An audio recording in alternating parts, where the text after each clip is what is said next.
Boa noite, pessoal. Estamos aqui, sexta de carnaval. Como prometemos, vamos fazer aí uma maratona desses dias aí de carnaval, justamente falando um pouquinho do Senhor, falando um pouquinho do que fala a Bíblia e falando um pouquinho que o prazer da carne é passageiro e o prazer do Espírito é definitivo.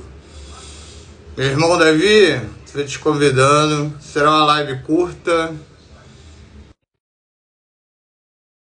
Sabendo que meu irmão está voltando de viagem e ainda assim fez a questão de estar aqui presente. E aí, meu amigo? Tudo bom? Boa noite, meu irmão. Boa noite. Graça e paz. Amém. Bom reencontrá-lo. Bom reencontrá-lo. Amém, eu digo mesmo. Primeiro dia aí da nossa maratona. Como foi de viagem? Tudo bem, graças a Deus. Muito trânsito aí no Rio? Então, eu saí de Niterói, passei por São Gonçalo e estou em Teresópolis agora. Tá em Terê. Tá bem. Peguei Muito 3 bom. horas de trânsito aí só. Eita. Só 3 horas.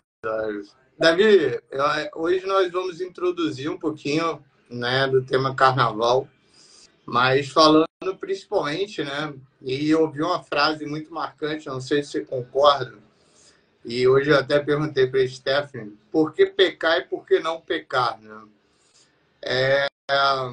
Quando você peca, a recompensa é momentânea, né? Ou seja, no momento você tem aquele prazer, mas você paga o preço depois, né?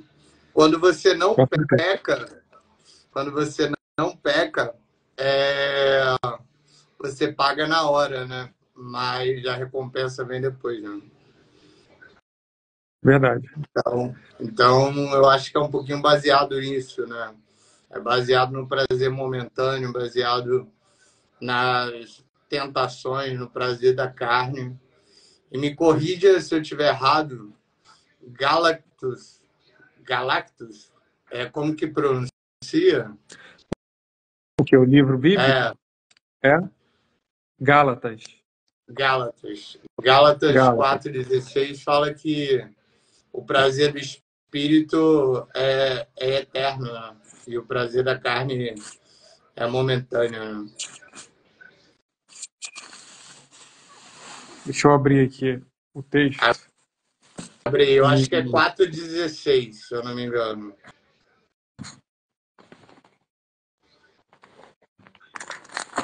Gálatas é uma referência a um povo que habitava na Galácia.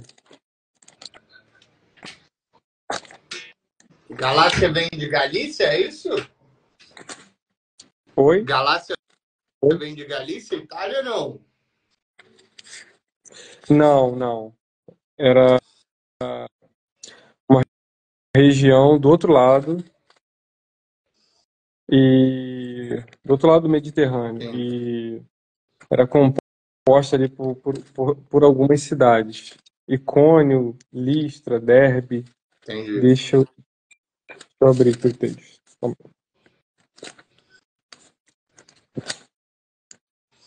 Stephanie, ajuda aí, vê se é 4,16 mesmo, que a gente estava lendo agora, justamente para a nossa live.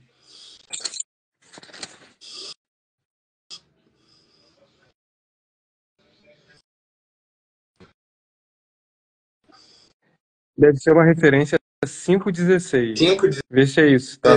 Então é isso. Ó, vivam pelo Espírito e de modo nenhum satisfarão os desejos da carne. É isso mesmo? Exato. Isso mesmo. Tá. Gálatas 5. O que você acha disso? Vou repetir aqui, ó. Vivam pelo Espírito Santo, e de modo nenhum satisfarão os desejos da carne. Aqui Paulo está introduzindo o que ele vai chamar de fruto do Espírito, o resultado do Espírito Santo presente na nossa vida. O resultado são frutos. E esses frutos falam sobre, ou fruto, né, que a Bíblia fala sobre amor, paz, alegria, paciência, benignidade, bondade, domínio próprio, mansidão. São 9 componentes, né, que formam esse fruto. E é uma verdade. Quando nós só temos uma forma de vencermos a tentação e o pecado. E essa forma é o Espírito Santo, o Espírito que é santo, vivendo em nós para que sejamos santos também. É a única forma, porque nós não temos forças, né, para vencer por nós mesmos as tentações e o pecado. Se fosse assim, vê se você concorda comigo. Nós não precisaríamos de um Salvador. Concorda? Se eu, Concordo. com as minhas próprias forças, conseguisse vencer, conseguisse me auto-salvar, me auto-santificar, não precisaríamos de um Salvador. Concordo. Salvador Concorda? eterno. E vamos orar ao Espírito Santo?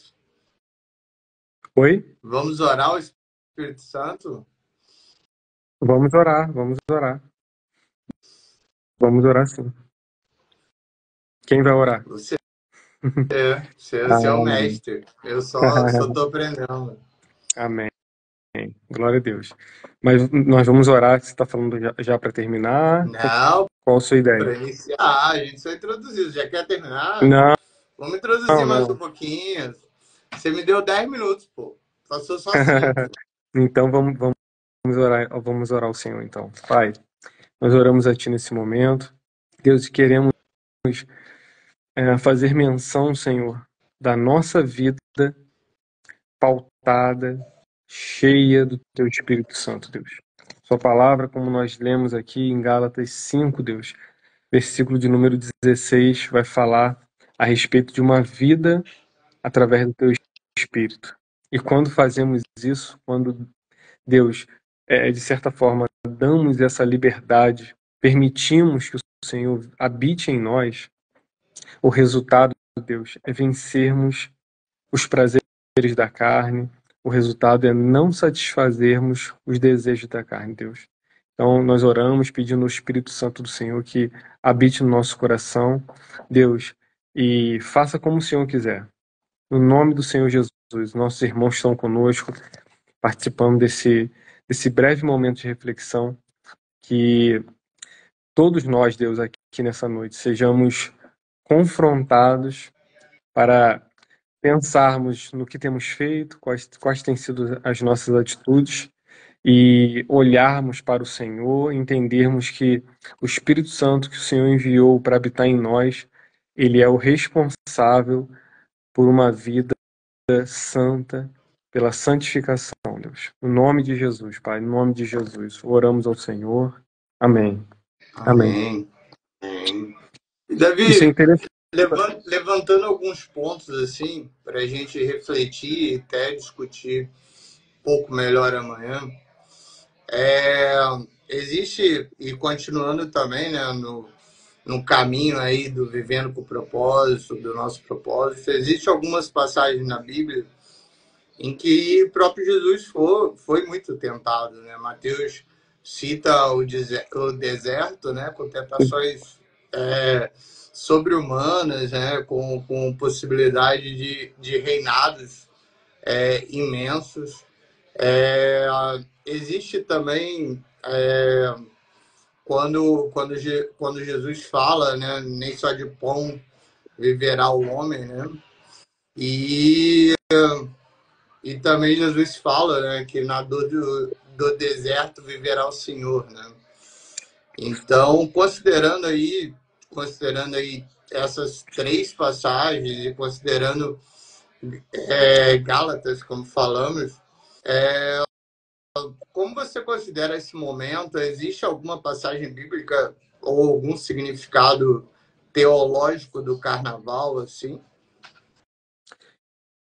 Então, vamos entrar a fundo amanhã sobre essas questões, definições e tudo mais, mas do que eu já estudei, não existe um momento assim de partida, algo inicial. Ó, a partir daqui, essa festa começou a acontecer. Sim, Nós podemos fazer uma referência no Antigo Testamento a períodos, ou a festas, momentos que lembram bastante carnaval, né? No sentido de essa despedida, vamos dizer assim, da carne. sim, E isso tem a ver com o período anterior à Quaresma, né? Que tem a ver com um final, né? Que vai acontecer com a Páscoa, né? Então isso tem muito a ver, falando sobre as datas, né? A, a Páscoa, ela é uma referência anual ao calendário judaico. sim. E fazendo essa transposição, é, varia ali no geral, né? Entre os dias ali de abril, geralmente, né? E aí, contando-se 40 dias para trás, geralmente cai em fevereiro, né? Nesse período. E aí existia esse período de santificação, vamos dizer assim, de preparação de quaresma, lá no contexto católico, para esse essa chegada da Páscoa. Então, qual foi o pensamento? Bom, já que eu vou ficar a pessoa, a tradição impondo, né? Já que nós vamos ficar 40 dias em busca, em consagração, no contexto católico, então Eu vou comemorar o vamos pecado. nos despedir. Vamos nos despedir aqui rapidinho, vamos exagerar um pouquinho agora, porque nós vamos ficar numa pausa aí de 40 dias. A ideia foi mais ou menos essa, né? Ah, Entendi. certo? Aí ah, é mais ou menos isso. A gente fala com mais detalhes aí amanhã, mas quando nós olhamos para as tentações, para o pecado, nós vamos perceber que o pecado ele tem um significado assim muito mais amplo do que simplesmente falarmos eu estou cometendo algo errado, né? Um sentido mais teológico, mais amplo. Pecado seria a intenção do homem de viver sem Deus, Sabendo que está errado. sabendo que está errado. A grande verdade é que não existe assim ninguém que vai chegar no juízo final, no julgamento final, e vai dizer assim: poxa, mas apesar de ter tido uma vida inteira de pecado, de moralidades, na verdade eu não sabia que estava fazendo errado. Não vai Sim. existir isso. Uma coisa que o pecado não abalou, vamos dizer assim, não descaracterizou no homem, foi a consciência, essa moral, essa questão moral no homem, né? De saber o que é certo, o que é errado. Nós sabemos. Lá no fundo, o homem pode se acostumar com o erro, ele pode cometer tantas vezes alguma coisa que pode até não mais sentir o peso do erro, né? Se entristecer com alguma coisa errada, com uma briga, com alguma coisa do tipo, mas no fundo sabe que é errado. A gente já Concorda? chegou a falar isso em outros episódios, né? O ateu, por exemplo, que não acredita na Bíblia, enfim, não acredita na existência de Deus, ele tem essa percepção do que é errado, Sim, do que é certo, que matar é errado, que não honrar pai e mãe é errado, enfim. Ele já tem essa percepção, então essa percepção vem do ser humano, né? Na criação mesmo, do Criador, né? sim. E realmente é o que você falou, quando a gente comete um erro várias vezes, né, a gente acaba igual a mentira. Né? Quando a mentira é contada várias vezes, ela acaba virando a verdade. O erro é a mesma coisa, né? Acaba virando algo comum de se fazer.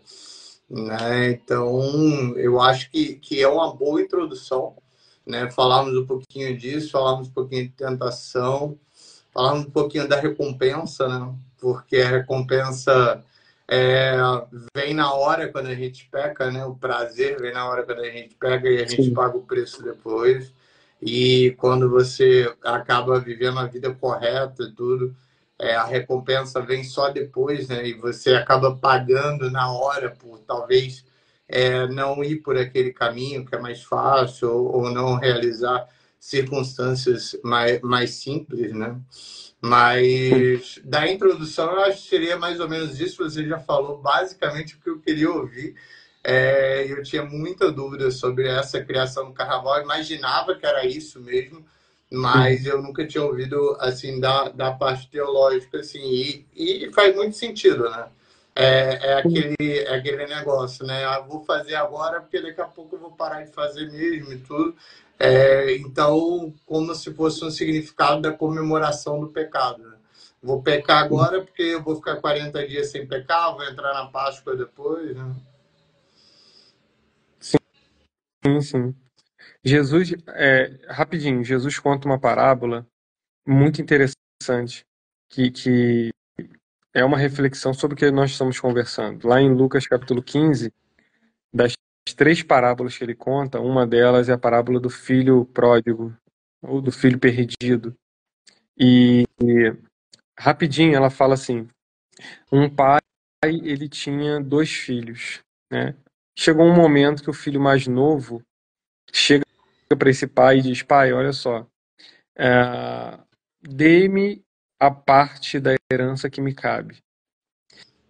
E o pai analisou e concedeu lá o pedido do filho e deu a parte da herança para o filho. E o filho, pouco tempo depois, sai, vai para uma terra distante. E a parábola vai dizer que esse filho ele gasta todo o seu dinheiro, não vai dizer como, mas gastou dissolutamente, né? Enfim, gastou toda a herança que ele recebeu a ponto de ficar Mas em sugere terra. no prazer da carne, né? Sim, sim, provavelmente. E aí ele fica num país distante, né? Ah, e começa a ter dificuldade a ponto dele alimentar os porcos e desejar comer o que os porcos estavam comendo. Por que é interessante essa parábola? Né? Não termina aí, tá? Ele volta depois para a casa do pai. Mas por que é interessante Ele falar? volta para Fala casa do pai, e aí o outro filho que ficou, né, fica um pouco revoltado. Eu acho que é legal a gente falar disso também amanhã, porque existe muito esse conflito também, né?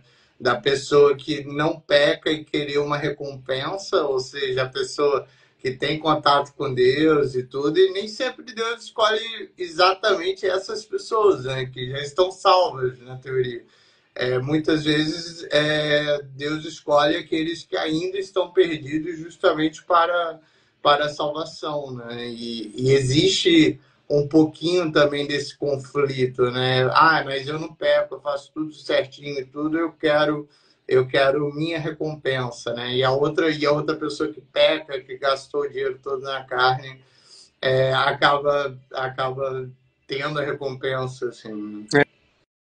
é, e aí falando sobre pecado, é interessante citar essa parábola, por quê? Porque o filho, quando nós pensamos em herança, né, nós estamos falando necessariamente na morte de alguém, certo? Na Sim. morte de um pai nesse contexto, né?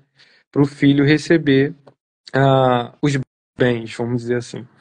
Então, na verdade, quando o filho chega no início da parábola e diz assim, pai, dá a minha parte da herança que me cabe. O filho, na verdade, estava praticamente dizendo para o pai, pai, o senhor está demorando muito para morrer, eu quero viver a minha própria vida, ter o meu próprio dinheiro, sem prestar conta com ninguém, para ninguém.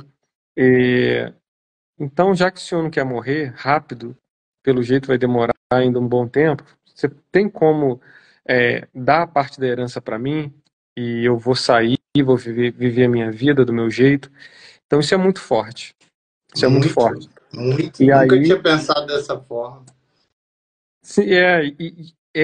essa definição, essa reflexão sobre pecado faz muito sentido, porque no Éden, quando o casal eles decidem pecar, eles estavam, na verdade, decidindo viver indiferente a Deus, ou viver sem ter que prestar contas a Deus. A proposta foi: ora, se você comer do fruto que você sabe que não pode, o que Deus falou para você não comer, você vai ser igual a Deus. Olha, se eu sou igual a Deus, eu não tenho que prestar contas da minha vida para Deus. Eu sou igual a Deus, né? Tô no mesmo Do patamar, vamos mesmo dizer assim. patamar. Então, não tem ninguém superior a mim que eu tenho que prestar contas, enfim. Então, isso seduziu o homem, né? O casal. E o pecado é exatamente isso. O pecado, ele nos seduz a desobedecermos a Deus, a pensarmos que podemos viver a nossa vida do nosso jeito, fazendo as coisas que achamos que são interessantes, são boas, e momentaneamente, como você falou, o pecado, momentaneamente, ele de certa forma, ele tem uma roupagem de uma coisa boa, prazerosa. Se o pecado fosse horrível e ruim, não desse nenhum tipo de prazer, ninguém Ninguém faria. pecaria. Ninguém Ninguém pecaria. faria. Então a grande questão é: eu nego aquilo que pode me dar prazer em prol de viver em comunhão com Deus. Essa é a Perfeito. reflexão que precisa estar no nosso coração, né? Eu sei que vai me dar prazer, mas espera aí só um minutinho, antes de eu aceitar esse convite, antes de eu cometer esse erro, espera só um pouquinho. O que Deus espera de mim em relação a isso? Quais são as atitudes que eu preciso ter que vão agradar a Deus? E quando nós entendemos isso, nós nos poupamos de muitos problemas. Sim. Nos poupamos de muitos problemas. Porque nós entendemos que Deus nos ama, Deus quer sempre o melhor para nós, os conselhos de Deus, os mandamentos de Deus serão sempre, né, para nos preservar do mal. Então, o segredo é esse, né? O segredo revelado agora é esse, né? Você Obedecer. consegue falar a reflexão novamente? Eu nego o prazer.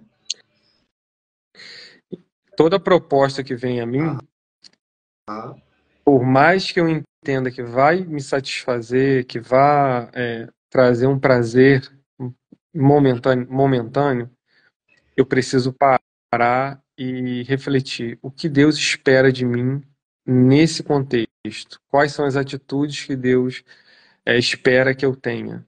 O que Deus fala a respeito disso? Deus fala que é certo ou que é errado?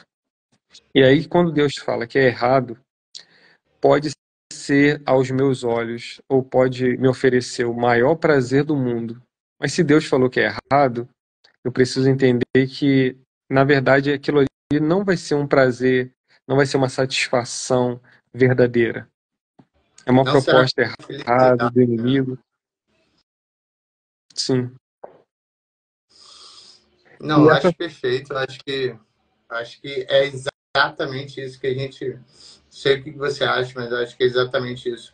O pessoal que está assistindo aí, o pessoal que está conosco, precisava ir ouvir, colocar um pouquinho no coração, e eu colocar no meu coração também. E essa introdução aí, eu acho que com essa reflexão fica maravilhosa. Assim, né? Apesar de todo o prazer momentâneo, sempre devemos pensar o que Deus quer para a gente. Né? Se somos eu até falei hoje nos stories, né? Independente do caminho, se estamos com Deus, sempre é o caminho certo. Né? Mesmo que ele seja mais longo e mais difícil. Né? Então, acho que é isso. E amanhã a gente consegue falar um pouquinho do filho pródigo e um pouquinho desse conflito entre porque eu acho que a gente vai acabar entrando no filho pródigo também, esse conflito entre querer a recompensa por ser bonzinho ou querer a recompensa imediata por não ser bonzinho. O que você acha? Uhum. Ótimo, perfeito. Perfeito. Porque Fechamos hoje? isso entra muito na questão da religiosidade, no sentido ruim da palavra, né? Aquela pessoa que frequenta assiduamente um ambiente, uma igreja, uma religião, e isso é ótimo. E o conselho é faça isso. Mas desde que entendamos o que está sendo feito, o que precisa ser feito, e desde que o relacionamento com Deus seja algo assim vivo, sejam experiências reais, e não fruto de regras que eu preciso cumprir para o homem, porque o líder mandou e eu tenho que fazer. Não, não. Deus A é a igreja fonte. somos nós, né, Davi? Sim, sim. A igreja Você falou somos algo nós, né? Não interessante. adianta Você falou algo na interessante. igreja. Você falou algo interessante. A igreja somos nós. Talvez você pudesse falar, a igreja sou eu, né? A Mas igreja não, sou eu. na igreja não sou eu, somos nós, né? É um corpo com muitos membros. Por isso a necessidade de estarmos em comunhão, congregando num lugar, em comunhão com os irmãos. Corpo de Cristo, espiritualmente falando. E, infelizmente, a influência negativa é muito forte, né? Você mesmo falou no início, né? Sem a força de Deus, a gente não consegue chegar a lugar nenhum. Sem a força do Espírito Santo, a gente não consegue combater a preguiça, a avareza, luxúria. A gente não consegue. Não.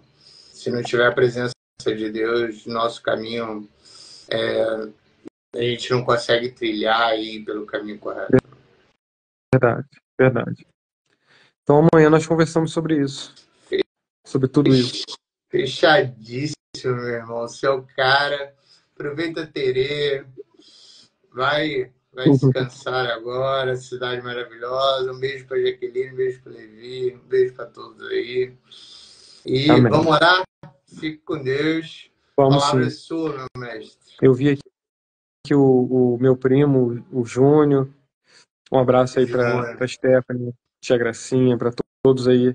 Não consigo ver todos aqui, mas o Clayton, né? O Altamir. Cleiton. Clayton. O Cleiton ia o Cleiton já trabalhou comigo, ele vai na mesma igreja que nós frequentamos também. Ah, legal. Amém. O Marcos, o Fábio, Deus abençoe a todos. Vamos orar e amanhã nós continuamos refletindo sobre a palavra do Senhor. Amém? Vamos orar, Pai. Obrigado por esse tempo de reflexão, Deus. E refletir sobre algo, Deus, significa permitir com que, Deus, uma imagem ela possa estar sendo espelhada, vamos dizer assim. E quando refletimos sobre a sua palavra, Deus, é como se nós estivéssemos olhando para a sua palavra nos revelasse, nos mostrasse a nossa atual situação, a nossa verdadeira situação. Como eu estou, o que eu preciso mudar, o que eu preciso fazer, Deus, para agradar o Senhor. Nós só entendemos quando refletimos sobre a sua palavra. Obrigado por esse tempo, obrigado por esses dias propostos, Deus, para estarmos juntos aqui nesse momento, olhando para a sua palavra, entendendo a vontade do Senhor e, principalmente, uma vez visto a sua palavra, entendido a sua vontade, praticarmos, Deus, nos colocarmos numa posição de sermos transformados, sermos mudados pelo Senhor. Em nome de Jesus, que essa noite seja uma noite abençoada, Deus, pelo Senhor, que possamos juntos amanhã continuarmos, Deus, a construção desse conhecimento que a sua palavra fala em Oséias capítulo 6, para que nós devemos conhecer o Senhor e prosseguir em conhecê-lo. É um processo, Deus, de uma vida de comunhão com o Senhor. Obrigado, Deus. Obrigado por esse tempo. Eu sou a vida do Alexander, da Stephanie, da tia Gracinha, nossos irmãos aqui conosco, no nome do Senhor Jesus. Amém. Amém. Amém. Glória a Deus. Amém. Obrigado, Senhor, por estarmos presentes, por termos força de estar aqui, que esses dias sejam todos consolidados em nome do Senhor. Obrigado por ser vivo, Deus. Amém. Amém. Irmão, obrigado. Ótima noite. Aproveita, Terê. Obrigado a todos pela presença e amanhã estamos juntos novamente. O horário é segredo justamente o pessoal já ficar esperto quando nós entrarmos, já saber que vamos falar da palavra. Amém. Vamos terminar com Gálatas 5:16. O apóstolo Paulo fala assim: por isso digo, vivam pelo Espírito e de modo nenhum satisfarão os desejos da carne. Amém. Amém. Amém. Boa noite, irmão. Boa noite a todos. Obrigado. Boa noite. Deus abençoe. Amém.